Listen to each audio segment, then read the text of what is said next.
আপনার কাছে প্রত্যাশা তো টাকা নয়, আপনার কাছে প্রত্যাশা শেখ হাসিনাকে দেশে আনতে হবে। একজন মুক্তিযোদ্ধা হিসাবে, একজন রাজনৈতিক কর্মী হিসাবে বাংলাদেশের মানুষ আপনার কাছে প্রত্যাশা একটি, আওয়ামী লীগ যেন বাংলাদেশে আবার ক্ষমতা এসে বাংলাদেশের অধিকার ক্ষুণ্ণ না করতে পারে। তাই আবার ষড়যন্ত্র শুরু হয়েছে, এই ষড়যন্ত্র রুখতে হবে।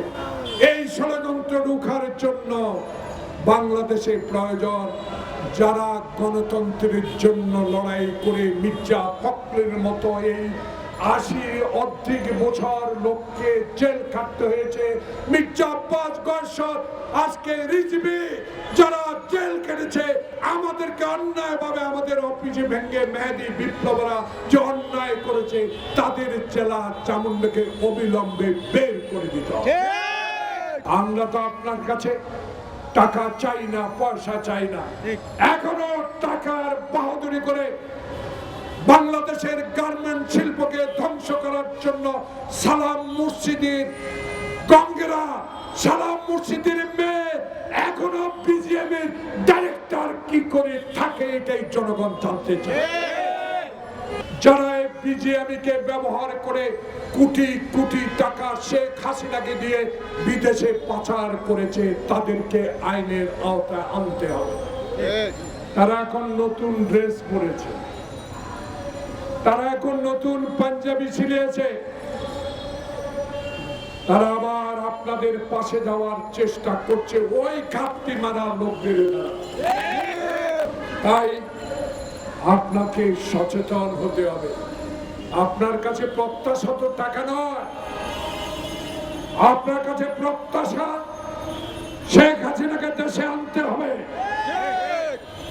শেখ হাসিনা যে অবিচার করেছে, বিচার বিভাগকে ধ্বংস করে দিয়েছে, যেই দুইজন তারেক রহমানকে সাজা দিয়েছে বিনা কারণে, খালেদা জিয়াকে সাজা দিয়েছে, বহাল তবিয়তে এখনো আছে হাইকোর্টে। প্রিয় ভাইয়েরা, জনগণ বলা শুরু করেছে, আমার কথা নয়, সত্যি কথাগুলো মানুষ বলা শুরু করেছে। কারণ এখন সাহস বেড়েছে, এখন হাসিনা নাই, এখন কথায় কথা হারুন নাই, বিপ্লব নাই, মেহেদী নাই। এখন বাংলাদেশে স্বরাষ্ট্র উপদেষ্টা আপনার অধীনে সৎ ব্যক্তিরা আছে, এই সব ব্যক্তিদের দিয়ে বাংলাদেশে এই ঘাপটি মারা লোকদেরকে বের করে দেন, নাহলে আপনারা শান্তিতে আর একটি নির্বাচন দিতে পারবেন না। তারাই বাধা হয়ে দাঁড়াবে জনগণের ভীষ্ম।